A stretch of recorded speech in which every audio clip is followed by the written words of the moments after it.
Eh bien, bonjour à tous et bienvenue sur cette nouvelle vidéo Genshin Impact. Aujourd'hui, je suis tout seul pour vous parler d'un sujet qui m'a longtemps... Je... je me suis posé longtemps des questions dessus pour me demander la logique des créateurs de Genshin, des développeurs de Genshin. Vous le savez, dans le jeu, on a tout un tas de personnages. Et quand il y a tout un tas de personnages, il y en a qui sont plus ou moins simples à, à débloquer et d'autres qui sont plus durs à avoir. Ceux qui sont simples à débloquer, c'est les 4 étoiles, c'est ceux qu'on voit en violet là, comme Eizo par exemple, et les 5 étoiles comme Nomade qui sont en orange. Et il y a certains personnages qui sont des 5 étoiles et d'autres qui sont des 4 étoiles et que normalement ça doit être l'inverse. C'est-à-dire que un personnage est un 4 étoiles mais il mérite d'être un 5 étoiles et inversement un personnage est un 5 étoiles alors qu'il mérite d'être un 4 étoiles. Ou alors, tout simplement, soit un des personnages 4 étoiles devient 5 étoiles, mais l'autre reste 5 étoiles, soit inversement. Les deux deviennent des 5 étoiles, des 4 étoiles. Et aujourd'hui, je voulais vous faire une vidéo dessus, puisqu'il y a plusieurs personnages qui sont beaucoup plus importants que d'autres et qui sont des 4 étoiles.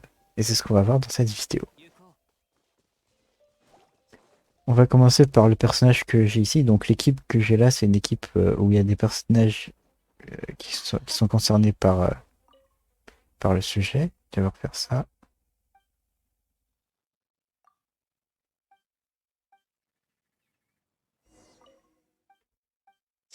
Bon, j'en ai pas. Super. Euh, donc là, on a Kazuha, donc que j'ai eu récemment, que je trouve incroyable. Ouais, il peut voler, tout ça.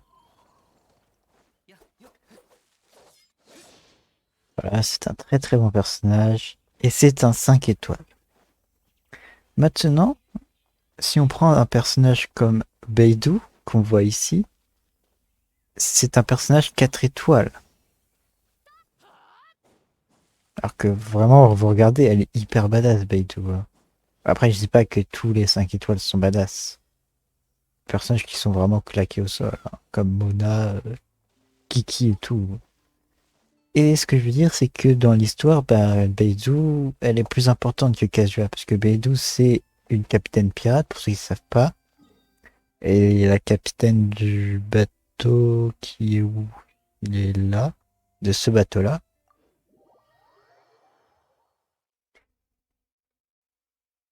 Et la capitaine de ce bateau-là, voilà, c'est un bateau pirate. Alors que Kazuha, lui, c'est juste le vice-capitaine, le second de Beidou. Et Kazuha, c'est un 5 étoiles, alors que Beidou, c'est un 4 étoiles. Et pour moi, ça devrait être soit l'inverse, soit vous mettez Beidou en 5 étoiles et on n'en parle plus. Parce que de voir que Kazuha est un 5 étoiles alors qu'il est moins important dans l'histoire, je parle dans l'histoire de que Beidou, bah, c'est un peu dommage quoi. Bon, après, il n'y a pas que l'histoire qui, euh, qui prend en compte les 5 étoiles et tout, il y a aussi la qualité des personnages, mais même Beidou, quand on regarde, elle est hyper forte, hein. Voilà, ça c'est le premier exemple. Le deuxième exemple, on va aller ici.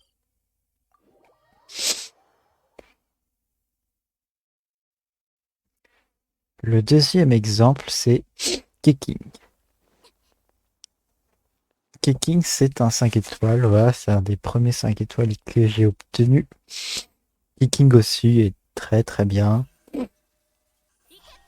Voilà, on peut se téléporter avec elle. Je trouve elle est hyper forte, tout ça. Ouais, c'est hyper bien se battre.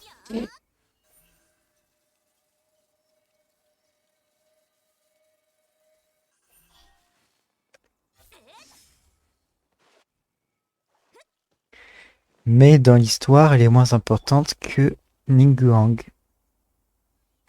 Voilà, pour ceux qui ont suivi l'histoire, Ningguang, elle joue un rôle beaucoup plus important que Keqing. C'est elle qui gère tout le palais Jade que l'on voit ici, qui est quand même énorme. C'est un peu la chef de Liu. C'est elle qui gère toutes les richesses. Voilà, c'est une noble un peu. Et que King, elle, c'est juste bah, un peu comme Kazuya, c'est un peu la seconde de Ningguang. Et pourtant, et pourtant, bah, Ningguang est 4 étoiles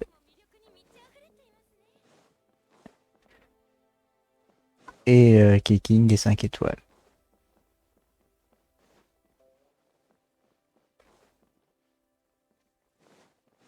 C'est là. Voilà. Après, est-ce qu'il y a d'autres personnages qui sont comme ça? Je sais pas. J'ai trouvé des exemples. Mais je pense. Ah oui, si. Si on prend aussi par exemple Kaeya et Diluc. Alors j'ai pas Diluc, donc je vais expliquer, mais voilà. De toute façon, je peux vous montrer. Diluc, il est où? Il est là, voilà. Il y a Diluc. Diluc, c'est un 5 étoiles. Diluc, lui, c'est juste quelqu'un qui est propriétaire d'une taverne, voilà. Alors que Kaeya, dans l'histoire, il fait partie de l'Ordre de Favonius, donc c'est un peu les boss, big boss de Mondstadt. C'est un peu l'autorité de Mondstadt, les gardes, tout ça, l'armée de Mondstadt, et il est capitaine, je crois, si je dis pas de bêtises.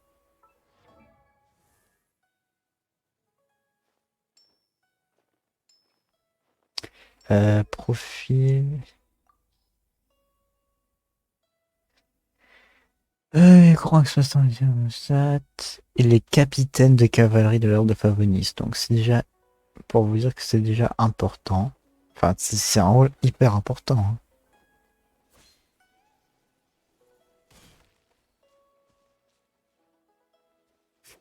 Mais ils lui ont mis 4 étoiles.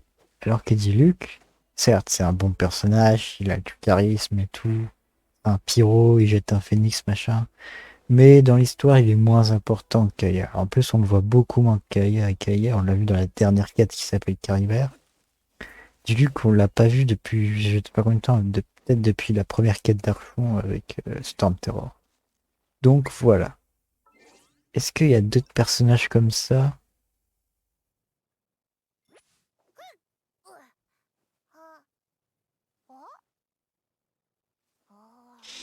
Bah non, apparemment, il n'y a pas d'autres personnages comme ça. Mais voilà, en tout cas, c'était une petite vidéo pour vous dire que bah, il y a des personnages qui méritent d'être des 5 étoiles et d'autres qui méritent d'être des 4 étoiles. En tout cas, j'espère que cette vidéo vous aura plu et on se retrouve très bientôt pour une nouvelle vidéo. Ciao! Bye bye.